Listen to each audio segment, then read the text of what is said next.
এই অনুষ্ঠানটি শুধুমাত্র খ্রিস্টানদের জন্য প্রস্তুত করা হয়েছে এবং পবিত্র বাইবেলের শিক্ষার ভিত্তিতে তাদের বিশ্বাসকে দৃঢ় করা ও আধ্যাত্মিক বিকাশে উৎসাহিত করার উদ্দেশ্যে পরিচালিত হয়। অন্য কোনো ধর্ম, বিশ্বাস বা মতাদর্শের সমালোচনা, বিরোধিতা বা অবমূল্যায়ন করার কোনো উদ্দেশ্য আমাদের নেই। আমরা সকল ধর্ম ও সম্প্রদায়কে গভীরভাবে সম্মান করি এবং এই অনুষ্ঠানের কোনো বিষয়বস্তু কারোর অনুভূতি, বিশ্বাস বা ধর্মীয় ভাবাবেগে আঘাত, অপমান বা অসম্মান করার উদ্দেশ্যে উপস্থাপন করা হয়নি।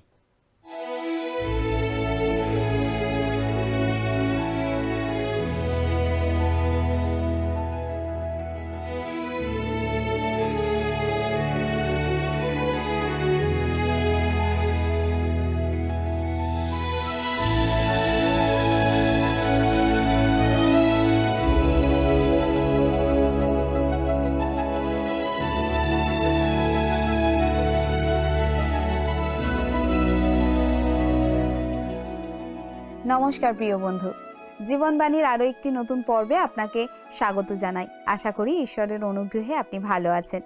আজকের পর্বে আমরা যাত্রা পুস্তক 25 অধ্যায় থেকে আবাস তাম্বুর তৈরির বিবরণ দেখব। এখানে আমরা পবিত্র স্থানের উৎসর্গ, নিয়ম সিন্ধুক, দর্শন রুটির মেজ এবং সোনার দীপবৃক্ষ নিয়ে আলোচনা করব। তাহলে চলুন আজকের আলোচনা শুরু করা যাক।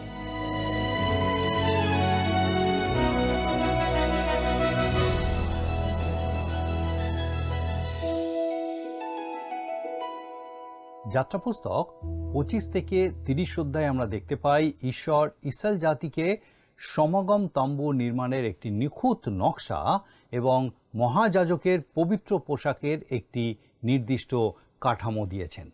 এর পরবর্তী অংশগুলিতে রয়েছে সেই নির্দেশনা অনুযায়ী তাম্বুটির বাস্তব নির্মাণ, তার প্রতিষ্ঠা এবং অবশেষে সদাপ্রভুর গৌরব দিয়ে সেই পবিত্র তাম্বু পরিপূর্ণ হওয়ার এক মহিমান্বিত বিবরণ। এই সমাগম তাম্বু বা আবাসটি ছিল সমগ্র ইসরায়েল জাতির জীবনের মূল কেন্দ্রবিন্দু, কারণ এখানেই মানুষ ঈশ্বরের সান্নিধ্যে আসার এবং তার আরাধনা করার একমাত্র পথ খুঁজে পেত। আসুন আমরা পড়ি যাত্রা পুস্তক 25 অধ্যায় 1 আর 2 পদ। পরে সদাপ্রভু মোশিকে কহিলেন, তুমি ইসরায়েল সন্তানদিগকে আমার নিমিত্তে উপহার সংগ্রহ করিতে বলো। হৃদয়ের ইচ্ছায় যে নিবেদন করে তাহা হইতে তোমরা আমার সেই উপহার গ্রহণ করিও। মিশরের সেই দীর্ঘ ও নির্মম দাসত্ব থেকে মুক্ত হয়ে ইসরায়েল জাতি তখন মাত্র কয়েক মাস হলো বের হয়ে এসেছে। ঠিক এই রকম এক পরিস্থিতিতে সদাপ্রভু তাদের কাছে সমাগম তাম্বু নির্মাণের জন্য স্বেচ্ছাপূর্বক দান চাইলেন। আর সবচেয়ে অবিশ্বাস্য ব্যাপারটি হলো, ইসরায়েল সন্তানেরা এতটাই উজাড় করে এবং এত বিপুল পরিমাণে দান করেছিল যে এক পর্যায়ে তাদের দান বন্ধ করার জন্য আনুষ্ঠানিকভাবে নির্দেশ দিতে হয়েছিল। এই ধরনের ঘটনা কিন্তু সচরাচর ঘটে না, অথচ মোশিকে ঠিক এই কাজটিই করতে হয়েছিল।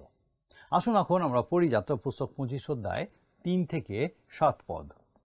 এই সকল উপহার তাহাদের হইতে গ্রহণ করিবে, স্বর্ণ, রৌপ্য, পিত্তল এবং নীল, বেগুনে ও লাল ও সাদা মসিনা সূত্র ও ছাগলোম ও রক্তিকৃত মেষচর্ম, তহসচর্ম ও সিটিম কাষ্ঠ, দীপার্থ তৈল এবং অভিষেকার্থ তৈলের ও সুগন্ধি ধূপের নিমিত্তে গন্ধদ্রব্য, এবং এফোদের ও বুকপাটার জন্য গোমেদক মণি প্রভৃতি খচনীয় প্রস্তর। এই বিবরণটি পড়ার পর আমাদের প্রথম প্রতিক্রিয়া হতে পারে, এই দাসত্বের জীবন কাটানো মানুষগুলো এত দামি দামি জিনিসপত্র কোথায় পেল?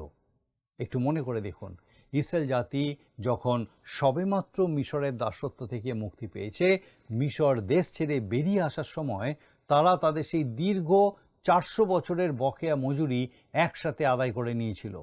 যাত্রা পুস্তক 12 অধ্যায় 36 পদ আমাদের এই সত্যটি মনে করিয়ে দেয়। আর সদাপ্রভু মিস্রীয়দের দৃষ্টিতে তাহাদিওকে অনুগ্রহ পাত্র করিলেন, তাই তাহারা যাহা চাহিল মিস্রীয়েরা তাহাদিওকে তাহাই দিল। এইরূপে তাহারা মিস্রীয়দের ধন হরণ করিল। ইসরায়েলীয়রা যখন মিশর ত্যাগ করে তখন তারা সাথে করে এক বিপুল ধনসম্পদ নিয়ে এসেছিল।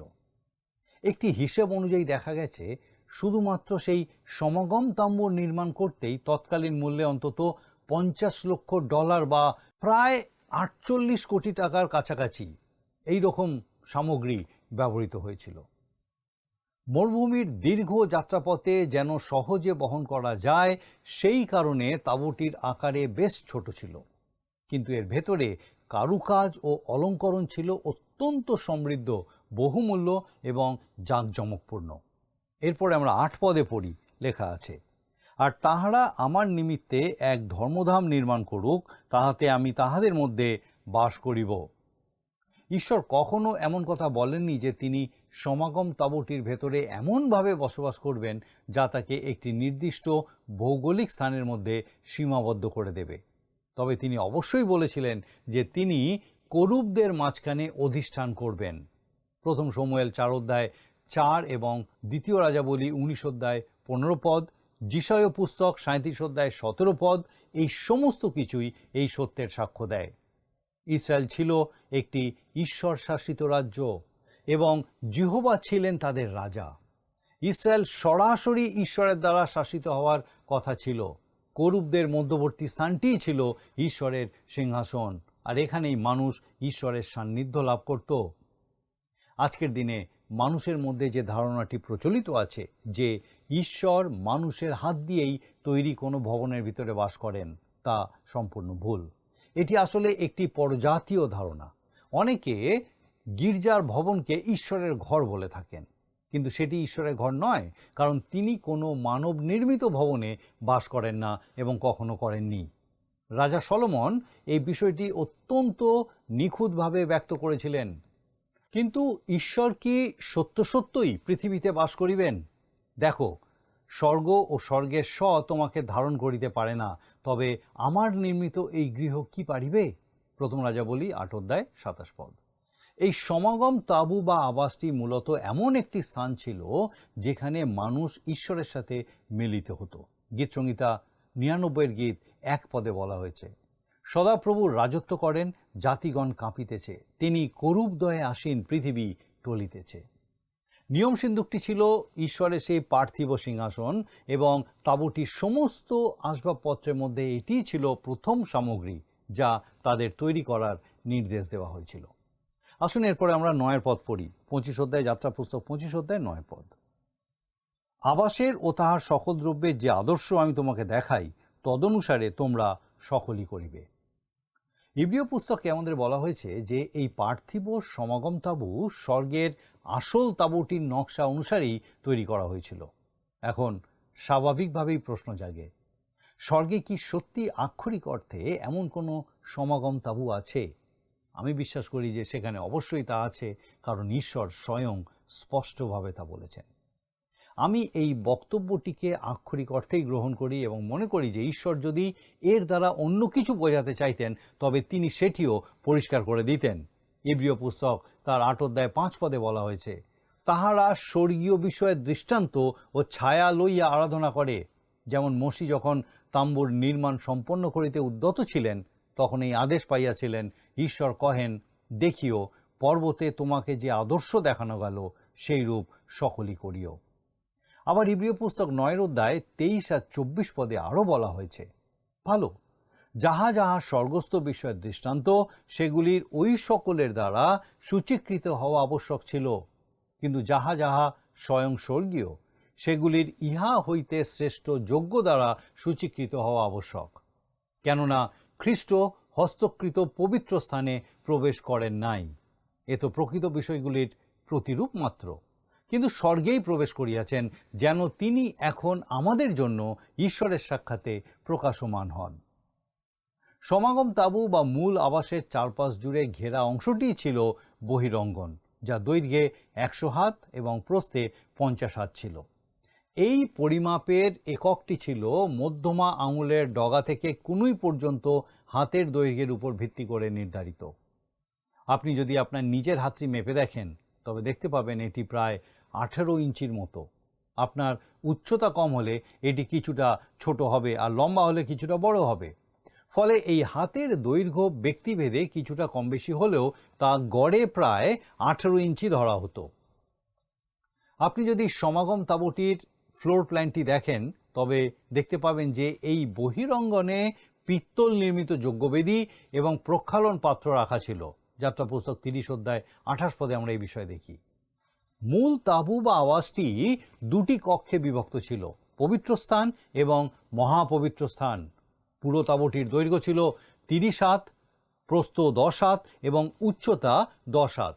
এর মধ্যে পবিত্র স্থানটির পরিমাপ ছিল 20 হাত বাই 10 হাত, আর মহাপবিত্র স্থানটির দৈর্ঘ্য ছিল 10 হাত, প্রস্থে 10 হাত এবং উচ্চতায় 10 হাত, অর্থাৎ এটি ছিল একটি নিখুঁত ঘনক আকৃতির। পবিত্র স্থানের আসবাবপত্রের মধ্যে ছিল দর্শন রুটির টেবিল, সুবর্ণ দীপবৃক্ষ এবং ধূপবেদী। অন্যদিকে মহাপবিত্র স্থানের ভেতরে রাখা ছিল নিয়ম সিন্দুক এবং পাপাবরণ, বা যাকে আমরা মার্সি সিট বলি। আর বহিরঙ্গনের উন্মুক্ত চত্বরে ছিল দুটি সামগ্রী, পিত্তল নির্মিত যজ্ঞবেদী ও প্রক্ষালন পাত্র। এই পুরো চত্বরটি চারদিক থেকে মিহি শণবস্ত্রের একটি বেষ্টনী বা প্রাচীর দিয়ে ঘেরা ছিল। আসুন আমরা যাত্রা পুস্তক 25 অধ্যায় 10 থেকে 13 পদ পর্যন্ত পাঠ করি। তাহারা সিটিম কাষ্ঠের এক সিন্দুক নির্মাণ করিবে, তাহা 2.5 হস্ত দীর্ঘ, 1.5 হস্ত প্রস্থ ও 1.5 হস্ত উচ্চ হইবে। পরে তুমি নির্মল সুবর্ণে তাহা মুড়িবে, তাহার ভিতর ও বাহির মুড়িবে এবং তাহার উপরে চারিদিকে স্বর্ণের নিকল গড়িয়া দিবে। আর তাহার জন্য সুবর্ণের চারি কড়া ছাঁচে ঢালিয়া তাহার চারি পায়াতে দিবে।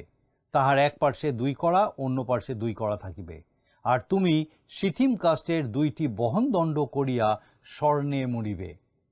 এই নিয়ম সিন্দুক এবং তার ওপরের পাপাবরণ বা মার্সি সিট ছিল সেই পবিত্র স্থান যেখানে ঈশ্বর ইসরায়েল সন্তানদের সাথে মিলিত হতেন। এটি ছিল তাদের ঈশ্বরের সান্নিধ্যে আসার একমাত্র পথ। সহজ কথায় এটি ছিল সমাগম তাঁবুর মহাপবিত্র স্থান বা অন্তরাল। এখানে একটি বিষয় লক্ষ্য করার মতো, তাঁবুর সমস্ত আসবাবপত্রের মধ্যে সবার আগে এই নিয়ম সিন্দুকের বিবরণ দেওয়া হয়েছে। এর কারণ হলো আমরা এটাকে দেখেছি ঈশ্বরের দৃষ্টিকোণ থেকে, অর্থাৎ ভেতর থেকে বাইরের দিক। সিন্দুকটি রাখা ছিল সেই মহাপবিত্র স্থানে যেখানে স্বয়ং ঈশ্বরের উপস্থিতি বিরাজ করত। পক্ষান্তরে আমরা যদি এটিকে মানুষের দৃষ্টিকোণ থেকে দেখতাম তবে আমাদের প্রথমে আসতে হতো তাঁবুর প্রবেশদ্বারে, তারপর পিত্তল নির্মিত যজ্ঞবেদীতে এবং সবশেষে প্রক্ষালন পাত্রে। সমগ্র তাঁবুটিকে এমন এক চমৎকার কৌশলে তৈরি করা হয়েছিল যাতে ইসরায়েলীয়রা যখন মরুভূমির মধ্য দিয়ে যাত্রা করত তখন এটি সহজেই বহন করা যেত। তারা যখন কোথাও শিবির বা ক্যাম্প স্থাপন করত তখন এটি জোড়া দিয়ে খাড়া করা হতো, আবার যখন অন্য কোনো স্থানে যাওয়ার জন্য রওনা হতো তখন এটি খুলে আলাদা করা হতো। মরুভূমির দীর্ঘ ও দুর্গম যাত্রাপথে যেন সহজেই কাঁধে করে বয়ে নিয়ে যাওয়া যায় সেই উদ্দেশ্যে তাঁবুর প্রতিটি আসবাবপত্রের সাথে বিশেষ আংটা এবং বহনদণ্ড যুক্ত করা ছিল। নিয়ম সিন্দুকের ঢাকনা হিসেবে ব্যবহৃত সেই পাপাবরণ যদিও সিন্দুকের ওপরেই বসানো থাকতো, তবুও এটিকে একটি সম্পূর্ণ স্বতন্ত্র আসবাব বা সামগ্রী হিসেবে গণ্য করা হতো। আসুন এখন পড়ব 25 অধ্যায় 17 থেকে 19 পদ। পরে তুমি নির্মল স্বর্ণে 2.5 হস্ত দীর্ঘ ও 1.5 হস্ত প্রস্থ পাপাবরণ প্রস্তুত করিবে। আর তুমি স্বর্ণের 2 করুব নির্মাণ করিবে। পাপাবরণের 2 মুড়াতে পিটান কার্য দ্বারা তাহাদিওকে নির্মাণ করিবে। এক মুড়াতে 1 করুব ও অন্য মুড়াতে অন্য করুব। পাপাবরণের 2 মুড়াতে তৎসহিত অখণ্ড 2 করুব করিবে। ঈশ্বর এবার কি বলছেন তা আসুন আমরা মনোযোগ দিয়ে শুনি। আসুন আমরা 20 পদটা পাঠ করি, 25 অধ্যায় 20 পদ। আর সেই 2 করুব ঊর্ধ্বে পক্ষ বিস্তার করিয়া ওই পক্ষ দ্বারা পাপাবরণকে আচ্ছাদন করিবে এবং তাহাদের মুখ পরস্পরের দিকে থাকিবে, করুবদের দৃষ্টি পাপাবরণের দিকে থাকিবে। করুব দুদ্বয় নিচের দিকে সেই করুণাসনের উপরে দৃষ্টিপাত করে থাকতেন। যাত্রা পুস্তক এরপরে আসুন আমরা পড়ব 25 অধ্যায় 21 আর 22 পদ। তুমি এই পাপাবরণ সেই সিন্দুকের উপরে রাখিবে এবং আমি তোমাকে যে সাক্ষ্যপত্র দিব তাহা ওই সিন্দুকের মধ্যে রাখিবে। আর আমি সেই স্থানে তোমার সহিত সাক্ষাৎ করিব এবং পাপাবরণের উপরিভাগ হইতে সাক্ষ্য সিন্দুকের উপরিস্থ 2 করুবের মধ্য হইতে তোমার সঙ্গে আলাপ করিয়া ইসরায়েল সন্তানগণের প্রতি আমার সমস্ত আজ্ঞা তোমাকে জ্ঞাত করিব। নিয়ম সিন্দুক ছিল মূলত বাবলা জাতীয় গাছের কাঠ থেকে তৈরি, যাকে বাইবেলে শিটিন কাষ্ঠ বলা হয়েছে। তার তৈরি একটি সিন্দুক যার ভেতরে এবং বাইরে পুরো অংশটি সোনা দিয়ে মোড়ানো ছিল। এই কাঠ ছিল কম বেশি ক্ষয়নীয় ও দীর্ঘস্থায়ী। এটি প্রভু যীশু খ্রিস্টের ঐশ্বরিক সত্তা এবং মানবীয় সত্তার এক নিখুঁত প্রতীক ছিল। যীশুখ্রিস্ট ছিলেন একাধারে ঈশ্বর ও মানুষ। তার ঐশ্বরিক রূপটি সোনার দ্বারা এবং তার মানবীয় রূপটি কাঠের দ্বারা প্রকাশিত হয়েছে। এই সিন্দুকটিকে কেবল কাঠের তৈরি বলা যেত না, কারণ এটি সোনারও ছিল। আবার একে শুধু সোনার সিন্দুকও বলা চলে না, কারণ এর ভেতরে কাঠও ছিল। খ্রিস্টের এই ঈশ্বর মানুষ রূপের প্রতীকটিকে ফুটিয়ে তোলার জন্য সোনা এবং কাঠ উভয়েরই সমান প্রয়োজন ছিল।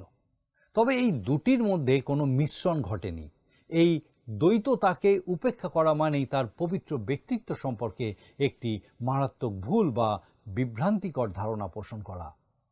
পবিত্র শাস্ত্রে খ্রিস্টের এই সহাবস্থান, অর্থাৎ এক দেহে ঈশ্বর ও মানুষের মিলন, এর মতো এত বড় রহস্যময় এবং ব্যাখ্যার অতীত কোনো তত্ত্ব আর নেই। অথচ একটিমাত্র দেহে ঈশ্বর ও মানুষের এই মিলনকে বর্ণনা করার জন্য এই সিন্দুকের মতো এত সহজ ও সরল প্রতীক আর দুটো নেই। সোনা আর কাঠের তৈরি সাধারণ একটি বাক্স এমন এক গভীর সত্যের কথা বলে যা মানুষের বুদ্ধির অগম্য। আসলে জ্ঞানীদের স্তব্ধ করে দেওয়ার জন্য ঈশ্বর জগতের এই সরল জিনিসগুলোকেই বেছে নেন। প্রভু যীশু খ্রিস্টের ব্যক্তিত্বের সেই অগাধ ও রহস্যময় বিবরণ মানুষের পক্ষে যতটুকু বোঝা সম্ভব তার পুরোটা এই সাধারণ বাক্সটি বলে দেয়। সিন্দুকটি ভেতর ও বাইরে উভয় দিকেই সোনা দিয়ে মোড়ানো ছিল। কলসীয় 2:9 আমাদের বলে, কেননা তাহাতেই ঈশ্বরত্বের সমস্ত পূর্ণতা দৈহিক রূপে বাস করে। যীশুখ্রিস্ট কেবল কোনো অলৌকিক ক্ষমতা সম্পন্ন ব্যক্তি বা জাদুকর ছিলেন না, কিংবা তিনি এমন কোনো সাধারণ মানুষও ছিলেন না যার মধ্যে ঈশ্বর ভাবনা প্রবল ছিল। তিনি স্বয়ং ঈশ্বর ছিলেন। তিনি ঈশ্বরের মতোই কথা বলতেন। তিনি নিজেকে ঈশ্বরের সমকক্ষ রূপে তুলে ধরেছিলেন। যোহন লিখিত সুসমাচার 14:1 এবং 9 আমাদের ত্রাণকর্তা বলেন, তোমাদের হৃদয় উদ্বিগ্ন না হোক, ঈশ্বরে বিশ্বাস করো, আমাতেও বিশ্বাস করো। তারপরে 9 ফিলিপ, এতদিন আমি তোমাদের সঙ্গে সঙ্গে আছি, তথাপি তুমি আমাকে কি জানো না? যে আমাকে দেখিয়াছে সে পিতাকে দেখিয়াছে। হ্যাঁ, তিনি সত্যি ঈশ্বর ছিলেন। আবার একই সাথে তিনি একজন নিখুঁত মানুষও ছিলেন। তিনি ক্লান্ত হতেন। দুপুরের তীব্র গরমে সমরিয়ার একটি কুয়োর পাড়ে তিনি বিশ্রাম নেওয়ার জন্য বসেছিলেন। তিনি ঘুমাতেন, খেতেন, পান করতেন, হাসতেন, কাঁদতেন। আর এই সব কিছুর ঊর্ধ্বে তিনি কষ্ট ভোগ করেছিলেন এবং মৃত্যুবরণ করেছিলেন। এগুলোর প্রতিটি মানুষের বৈশিষ্ট্য। সিন্দুকটিতে সোনা এবং কাঠ উভয়েরই প্রয়োজন ছিল, অথচ একটির সাথে অন্যটি কখনো মিশে যায়নি, কিংবা একটির কারণে অন্যটির নিজস্ব অস্তিত্ব হারিয়ে যায়নি। খ্রিস্ট একাধারে ঈশ্বর এবং মানুষ উভয়ই ছিলেন, কিন্তু এই দুই স্বভাব বা প্রকৃতি কখনো একসাথে মিশে বা একাকার হয়ে যায়নি। তিনি একই সাথে ঈশ্বর ও মানুষ হিসেবে কখনো কাজ করেননি। তিনি যা কিছু করেছিলেন তা হয় সম্পূর্ণ মানবিক ছিল, না হয় সম্পূর্ণ ঐশ্বরিক ছিল। নিয়ম সিন্দুকটি কিন্তু কোনো খালি বাক্স ছিল না। এর ভেতরে 3টি বিশেষ সামগ্রী রাখা ছিল, যা ইব্রিয় পুস্তকের 9:4 একে একে উল্লেখ করা হয়েছে। লেখা আছে, তাহা সুবর্ণময় ধূপদানি ও সর্বদিকে স্বর্ণমণ্ডিত নিয়ম সিন্দুক বিশিষ্ট। ওই সিন্দুকে ছিল মান্নাধারী স্বর্ণময় ঘট ও হারনের মঞ্জরিত যষ্টি ও নিয়মের 2 প্রস্তর ফলক। সিন্দুকের ভিতরে থাকা এই প্রতিটি বস্তুরই একটি গভীর প্রতীকী অর্থ ছিল। হারনের সেই মঞ্জরিত লাঠিটি প্রভুর পুনরুত্থানের কথা বলে। মান্নাপূর্ণ পাত্রটি নির্দেশ করে যে খ্রিস্টই হলেন জীবনের খাদ্য। আর 10টি আজ্ঞা বা নিয়মের প্রস্তর ফলক খ্রিস্টের সেই পার্থিব জীবনের সাক্ষ্য দেয়, যেখানে তিনি ঐশ্বরিক নিয়মের প্রতিটি দিক অক্ষরে অক্ষরে পালন করেছিলেন এবং তার সম্পর্কে করা সমস্ত ভাববাণী পূর্ণ করেছিলেন। নিয়মের এই প্রস্তরফলকগুলো খ্রিস্টের রাজকীয় ক্ষমতার প্রতীক। তিনি রাজা হিসেবেই জন্মগ্রহণ করেছিলেন, রাজা হিসেবেই জীবনযাপন করেছিলেন, রাজা হিসেবেই ক্রুশে প্রাণ দিয়েছিলেন এবং পুনরুত্থানের পর তিনি রাজমর্যাদাতেই পুনরুত্থিত হয়ে উঠেছিলেন। এই পৃথিবীতে তিনি আবারও ফিরে আসবেন রাজারূপে। সৃষ্টির শুরু থেকে অনন্তকাল ধরে ঈশ্বরের মহাপরিকল্পনা সেই নির্দিষ্ট সময়ের দিকে এগিয়ে চলেছে, যখন খ্রিস্ট এই গোটা পৃথিবীর উপরে শাসনভার গ্রহণ করবেন। এই পৃথিবীর একজন সুযোগ্য শাসকের প্রয়োজন, মানুষের একজন প্রকৃত রাজার প্রয়োজন, আর একদিন তিনি সত্যি রাজাদের রাজা এবং প্রভুদের প্রভু রূপে আবির্ভূত হবেন। মান্নাপূর্ণ সুবর্ণ পাত্রটি খ্রিস্টকে একজন ভাববাদী রূপে তুলে ধরে, যিনি ঈশ্বরের পক্ষে কথা বলেন। যোহন তার 6:32 পদে পরিষ্কারভাবে এই বিষয়টা দেখা যায়। সত্য সত্য আমি তোমাদিওকে বলিতেছি, মসি তোমাদিওকে স্বর্গ হইতে সেই খাদ্য দেন নাই, কিন্তু আমার পিতাই তোমাদিওকে স্বর্গ হইতে প্রকৃত খাদ্য দেন। যীশুখ্রিস্ট ছিলেন মানুষের কাছে পাঠানো ঈশ্বরের জীবন্ত বার্তা। তিনি ছিলেন ঈশ্বরের বাক্য, ঈশ্বরের নিজস্ব বর্ণমালার আদি ও অন্ত, আলফা এবং ওমেগা। মানুষের জন্য ঈশ্বরের পক্ষ থেকে তিনি হলেন শেষ ও চূড়ান্ত বার্তা। খ্রিস্ট যখন ঈশ্বর মানুষ রূপে পৃথিবীতে এলেন, তারপর থেকে স্বর্গ যেন নীরব হয়ে গেছে, কারণ খ্রিস্টের পর ঈশ্বরের আর নতুন কোনো সংযোজন বা ফুটনোট দেওয়ার প্রয়োজন নেই। চিঠির শেষে আর কোনো পুনশ্চ লেখার অবকাশ নেই, কারণ খ্রিস্ট নিজেই হলেন সেই চিঠির বাস্তব রূপ। ঈশ্বর তার হৃদয়ের সমস্ত কথা ও ভালোবাসা খ্রিস্টের মাধ্যমেই উজাড় করে প্রকাশ করেছেন। আর হারনের সেই মঞ্জুরিত লাঠিটি খ্রিস্টের যাজকীয় দায়িত্ব ও কাজের প্রতীক। একজন ভাববাদী মানুষের সামনে ঈশ্বরের হয়ে কথা বলেন, অন্যদিকে একজন যাজক ঈশ্বরের সামনে মানুষের পক্ষে কথা বলেন বা সুপারিশ করেন। যাজক রূপে খ্রিস্ট নিজেকেই বলি হিসাবে উৎসর্গ করেছিলেন এবং এই যাজক রূপেই তিনি স্বর্গে প্রবেশ করেছেন। এমনকি এই মুহূর্তেও তিনি স্বর্গে ঈশ্বরের ডান পাশে উপবিষ্ট আছেন। ঈশ্বর মানুষ যীশুখ্রিস্ট মৃতদের মধ্য থেকে জীবিত হয়ে উঠেছেন এবং এই বর্তমান সময় পর্যন্ত তিনিই হলেন পুনরুত্থানের একমাত্র ও অনন্য দৃষ্টান্ত। বসন্তের ফুল বা ইস্টার এগ কিন্তু পুনরুত্থানের আসল রূপ বোঝাতে পারে না, যা পারে হারনের সেই মঞ্জরিত লাঠি। সেটি ছিল একটি পুরনো শুকনো মৃত কাঠ, যা অলৌকিক শক্তিতে প্রাণ ফিরে পেয়েছিল। এইভাবেই এই নিয়ম সিন্দুকটি একাধারে খ্রিস্টের ভাববাদী, যাজক এবং রাজকীয় এই তিন রূপেরই সাক্ষ্য বহন করে। আর সেই বাক্য মাংসে মূর্তিমান হইলেন এবং আমাদের মধ্যে প্রবাস করিলেন, আর আমরা তাহার মহিমা দেখিলাম, যেমন পিতা হইতে আগত এক জাতের মহিমা, তিনি অনুগ্রহে ও সত্যে পূর্ণ। যোহন লিখিত সুসমাচার 1:14 পাপাবরণটি রাখা থাকতো সেই নিয়ম সিন্দুকের ঠিক ওপরের অংশে। এটি সিন্দুক বা বাক্সের ঢাকনা হিসেবে কাজ করলেও এটা ছিল একটি সম্পূর্ণ পৃথক আসবাব বা সামগ্রী। এটা তৈরি হয়েছিল নিখাত সোনা দিয়ে, যার দুই প্রান্তে দুটি করূপ দুধ খোদাই করা ছিল। দুধদ্বয়ের ডানা দুটি ওপরের দিকে এমনভাবে প্রসারিত ছিল যা পুরো আসনটিকে ঢেকে রাখত এবং তাদের দৃষ্টি থাকত নিচের সেই ঢাকনার ওপর, যেখানে যজ্ঞের রক্ত ছিটানো হতো। এই বিশেষ স্থানেই মহাযাজক বলিদানের রক্ত ছিটিয়ে দিতেন, আর এই রক্তের উপস্থিতির কারণেই এটি পাপাবরণ হিসেবে গণ্য হতো। এটাও ছিল খ্রিস্টের মহান কাজের এক গভীর প্রতীক। প্রথম পিতর পত্রে 1:18 এবং 19 পদে সাধু পিতর তার ত্রাণকর্তার রক্তকে বহুমূল্য বা মহামূল্যবান বলে উল্লেখ করেছেন। সেখানে লেখা আছে, তোমরা তো জানো তোমাদের পিতৃপুরুষগণের সমর্পিত অলিক আচার ব্যবহার হইতে তোমরা ক্ষয়নীয় বস্তু দ্বারা, রৌপ্য বা স্বর্ণ দ্বারা মুক্ত হও নাই, কিন্তু নির্দোষ ও নিষ্কলঙ্ক মেষশাবক রূপ খ্রিস্টের বহুমূল্য রক্ত দ্বারা মুক্ত হইয়াছ। খ্রিস্টের রক্ত সোনা বা রূপার চেয়েও অনেক বেশি মূল্যবান। এই পৃথিবীতে মানুষের জন্য তিনি যে রক্ত ঝরিয়েছেন, সেটাই হলো স্বর্গের সবথেকে মূল্যবান বস্তু। স্বর্গে প্রবেশ করার সময় তিনি তার নিজের রক্ত সেখানে উপস্থাপন করেছিলেন, আর সেই কারণেই ঈশ্বরের সিংহাসনটি আজ আমাদের জন্য এক পরম পাপবরণে পরিণত হয়েছে। আজ যীশুখ্রিস্ট আমাদের মহান মহাযাজক আমাদের পাপের জন্য নিজের রক্ত উৎসর্গ করেছেন। এই পরম সত্যের উপর ভিত্তি করেই আমাদের ঈশ্বরের সম্মুখে আসার আহ্বান জানানো হয়েছে। ইব্রিয় পুস্তক 4 অধ্যায় 14 থেকে 16 পদ আমাদের এই কথাটি মনে করিয়ে দেয়। লেখা আছে, ভালো, আমরা এক মহান মহাযাজককে পাইয়াছি, যিনি স্বর্গ সকল দিয়া গমন করিয়াছেন, তিনি যিশু ঈশ্বরের পুত্র।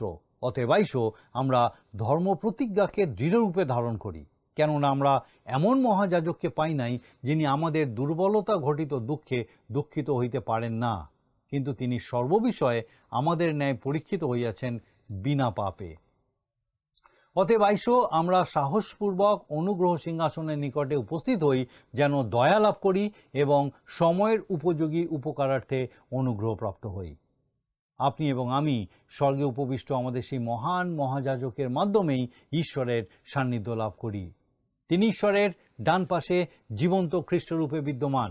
তার মাধ্যমেই আমরা দয়া, করুণা এবং সাহায্য খুঁজে পাই। আজকের দিনে অনেক বিশ্বাসী এই পৃথিবীতে একা একাই আধ্যাত্মিক লড়াই লড়ে যাওয়ার চেষ্টা করছেন। তারা জীবনের নানা সমস্যার মুখোমুখি হচ্ছেন সম্পূর্ণ একা। আপনি কিংবা আমি কারোর পক্ষেই নিজের শক্তিতে এটা করা সম্ভব নয়। আমরা এতটা শক্তিশালী নই, আমাদের সাহায্যের প্রয়োজন। অথচ খ্রিস্ট আমাদের যে ঐশ্বরিক সাহায্য দিতে চান, আমরা অনেকেই তা গ্রহণ করছি না। সাধু পৌল ইফিসীয়দের জন্য প্রার্থনা করেছিলেন, যেন যে পরাক্রান্ত শক্তি খ্রিস্টকে মৃতদের মধ্য থেকে বাঁচিয়ে তুলেছিলেন, সেই একই শক্তি যেন বিশ্বাসীদের ভেতরেও কাজ করে। ইফিসীয় 1 অধ্যায় 19 আর 20 পদ। আজকের বিশ্বাসীদের জীবনে সেই মহাশক্তির প্রকাশ খুব কমই দেখা যায়। আমাদের বিশ্বাসের দ্বারা সেই শক্তিকে আঁকড়ে ধরা প্রয়োজন, কারণ আমাদের এমন একজন মহাযাজক আছেন, যিনি স্বয়ং ঈশ্বরের ডান পাশে উপবিষ্ট। এই পার্থিব সমাগম তাম্বুতে যে মহাযাজক সেবা করতেন, তিনি অত্যন্ত দ্রুততার সাথে মহাপবিত্র স্থানে প্রবেশ করতেন, পাপবরণের উপর রক্ত ছিটাতেন এবং দ্রুত আবার বাইরে বেরিয়ে আসতেন। কিন্তু আমাদের মহাযাজক খ্রিস্ট যখন নিজের রক্ত উৎসর্গ করলেন, তখন তিনি ঈশ্বরের ডান পাশে গিয়ে আসন গ্রহণ করলেন এবং আজ পর্যন্ত তিনি সেখানেই আমাদের জন্য অপেক্ষা করছেন। এই পৃথিবীতে তিনি আমাদের পরিত্রাণ বা মুক্তি দিতে মৃত্যুবরণ করেছিলেন, আর স্বর্গে তিনি জীবিত আছেন, যাতে আমাদের সেই মুক্তি চিরকাল সুরক্ষিত থাকে। তাই আমাদের সবসময় তার সাথে এই যোগাযোগ রাখাটা খুব জরুরি। আপনি কি আজ তার সাথে যোগাযোগ করেছিলেন? আমরা এতক্ষণ মহাপবিত্র স্থানের আসবাবপত্র অর্থাৎ নিয়ম সিন্দুক এবং পাপাবরণের বিবরণ দেখলাম। পরের পর্বে আমরা দ্বিতীয় কক্ষ অর্থাৎ পবিত্র স্থানের আসবাবপত্রগুলো নিয়ে আলোচনা করব। আসুন এখন প্রার্থনায় যাব, আর আমি চাইব এই সময় আপনি আমার সঙ্গে যোগ দিন। আসুন প্রার্থনা করি। করুণাময় স্বর্গীয় পিতা, ধন্যবাদ দিও প্রভু, যে তোমার পবিত্র পরাক্রমে তোমার প্রিয় পুত্র প্রভু যীশু খ্রিস্টকে আমাদের জন্য পিতাগোছে পথ স্বরূপ তুমি দিয়েছ।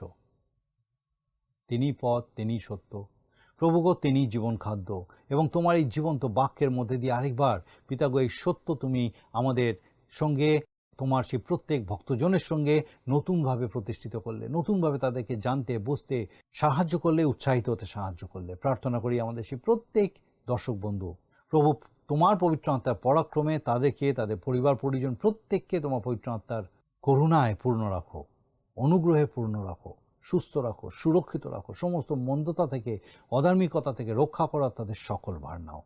তোমার চরণে আমরা প্রত্যেকে সমর্পিত ধন্যবাদের সঙ্গে প্রার্থনা তোমার যিশু নামে চাই, আমেন।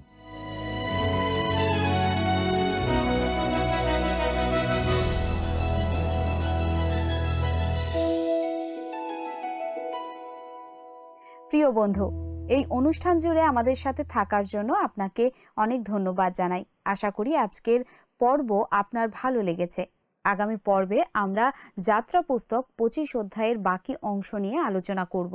ততক্ষণ পর্যন্ত ভালো থাকুন, প্রার্থনায় থাকুন। নমস্কার। প্রিয় বন্ধু, আসুন আমরা আজকের প্রশ্নোত্তরে আসি।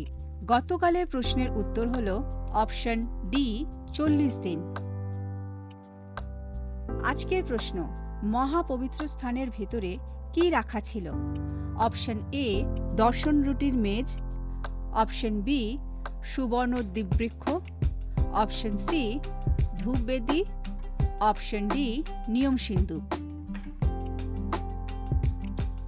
বন্ধু, এই প্রশ্নের উত্তর আগামীকাল সন্ধ্যে 6টার মধ্যে option A, B, C, D সহকারে আপনার নাম ও সম্পূর্ণ ঠিকানার সহকারে 9433497235 এই নম্বরে SMS বা হোয়াটসঅ্যাপে লিখে পাঠাবেন।